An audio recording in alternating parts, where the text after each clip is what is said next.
The honour for Calgary Centre. Well, thank you, Madam Speaker. It's my privilege, my honour to rise today to speak on this bill, free trade between Canada and Ukraine. This is something that I know I represent the riding of Calgary Centre, but a lot of people know that I grew up in the small towns outside Edmonton, Alberta. And when you grow up in and around the breadbasket of Canada, like Edmonton, like Saskatchewan, like so many parts of the prairies, you actually do get intertwined with the Ukrainian community. So many of the friends on the hockey teams when I was young, Harvey Cherwinski, the people, the Boychucks, all the families that we were intertwined with. This is the result of the wave of Ukrainian immigration that came into Canada after the Holodomor, which is a horrific episode in history, a genocide, if you will, of the Ukrainian people. And we built lives together with the Ukrainian immigrants that came at that point in time. It's a wonderful, wonderful blending of cultures, and we know these people and we love these people, and these people we will continue to support in any way we can going forward here. I'm also a conservative, everybody knows that, and one of the bedrocks of what I believe is the openness of free trade around the world, free and fair trade. Conservatives started free trade in Canada back in the Mulroney years. In the 1988 election, we fought for free trade with the United States. And other parties opposed that at that point in time, but it carried. And the parties that opposed it now are jumping on board saying, what a great thing free trade is now. But I remember pushing Canadians over the line because of the negative talk from the opposition parties, both the NDP at that point in time and the Liberals, who were staking our country's future on not having free trade. And I'm glad that they've come on board so much and they've helped expand free trade in 2 other countries, including Ukraine. Ukraine free trade agreement occurred. It was implemented actually by the last Conservative government, again, expanding that free trade across the country that we require, across the world, so that we can continue to advance economic progress and our values of freedom, our values of democracy. Think about how that took root in Ukraine. We supported Ukraine. We recognized Ukraine as a country. The Conservative government at the time was one of the first to recognize Ukraine as a country. Again, that bedrock of our blending with the Ukrainian people because of our common threads that bind us. This is something that we continue to build upon today. This is a great debate. I'm glad we're actually having this debate on this free trade agreement, and we can talk about the importance to the Ukraine, the importance to Canada, because this is an important free trade agreement, as was the one that was just recently negotiated and came into effect in 2017. So less than 6 years ago, we started having open free trade with Ukraine.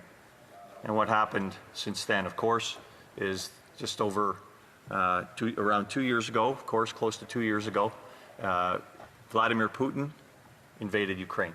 So recognize what his goal was at that point in time. His goal was to submerge the Ukrainian people. He doesn't believe they actually are a separate people, a separate country, a separate entity where the people get to decide in a democracy how they rule themselves.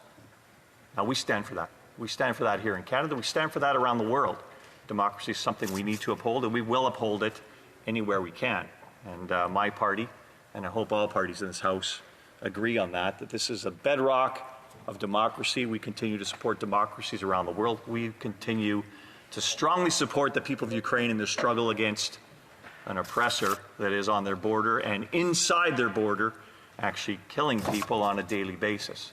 These people are putting their lives on the line to maintain what we have built together, and we support them every step of the way, every day. I remember when the invasion first happened, I asked the Minister of Natural Resources a question. I said, would you please stop the oil trade between Canada and Russia? Because it was a transfer of about $5 million per day from Canada to import Russian oil. And at that point in time, the minister stood up and he says, we don't import any crude from Russia. Well, the minister didn't understand at that point in time the difference between crude and oil. So we did import about $5 million per day of partially refined oil from Russia to Canada in order to supply our needs on the eastern coast. We are actually a country that imports energy in the east and exports it in the western part of the country. This is a bit of a travesty because we were funding $5 million per day to Russia's war machine so they could take away the sovereignty of a democratic country. And this is something that was really an issue we had to get ahead of very quickly. And eventually the minister, in about a week, he figured out Greg is right. In fact, we do have trade with Russia on oil, and we do need to do something about it. And then, of course, within the next month, they looked around and figured it out. So, incompetence. I accept that not everybody's going to be on top of every file. When it's brought to the attention of the government very quickly about what to do about trade with Russia while they're subsuming or attempting to subsume one of the best and emergent democracies in Europe, we need to act quickly. And I deplore that this government didn't act as quickly as it should have. I implore them to act more quickly in getting Ukraine its needs as soon as possible, particularly in this existential fight they have with an authoritarian regime right on their borders. But we gave support. Think about Conservatives where we are in this. Conservatives supported free trade everywhere in the world. Everywhere free and fair trade. We've negotiated great agreements all along the way. We've got one here we have to look at. And of course, as everything, devil's in the details as we go through it. And we're looking forward to looking into the details of this and getting the input from so many people at committee when we bring this before the international trade and examine the committee there. But think about the other support we've given Ukraine, Madam Speaker.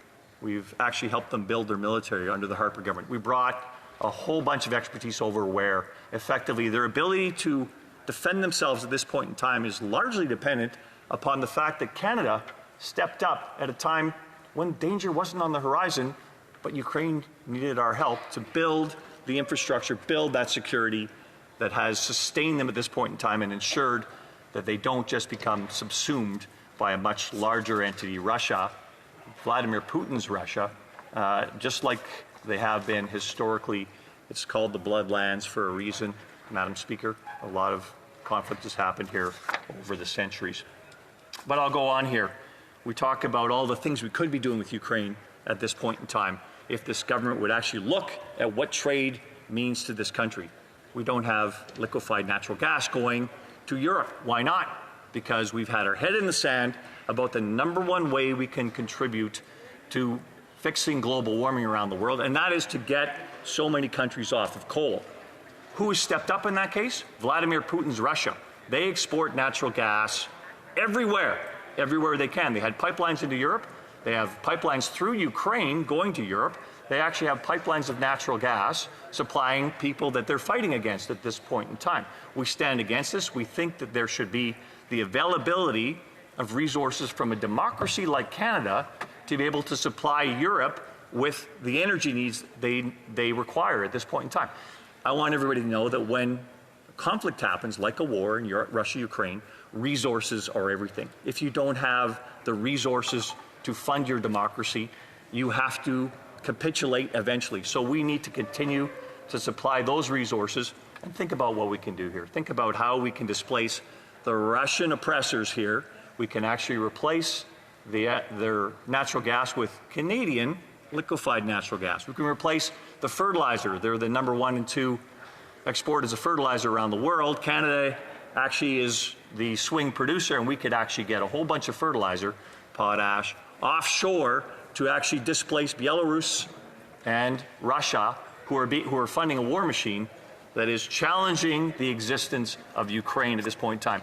That would be important trade mechanisms to take here. International commerce has to proceed. But I remember very well. I remember the QITS program. You think about how we actually, at the beginning of the war, we developed this government, a QITS program, and that's the program, Canada-Ukraine Immigration Program, where we allow them to come in here to Canada and potentially to move back. So it's a temporary, for the time being, program for Ukrainians to come and be safe here in this country. So many of those came through Calgary Centre. My office helped so many of those people. I'm proud. I meet with those people often, and it was another great testament to how our two countries work together hand in hand in advancing common goals, common objectives, common culture, if you will, Madam Speaker.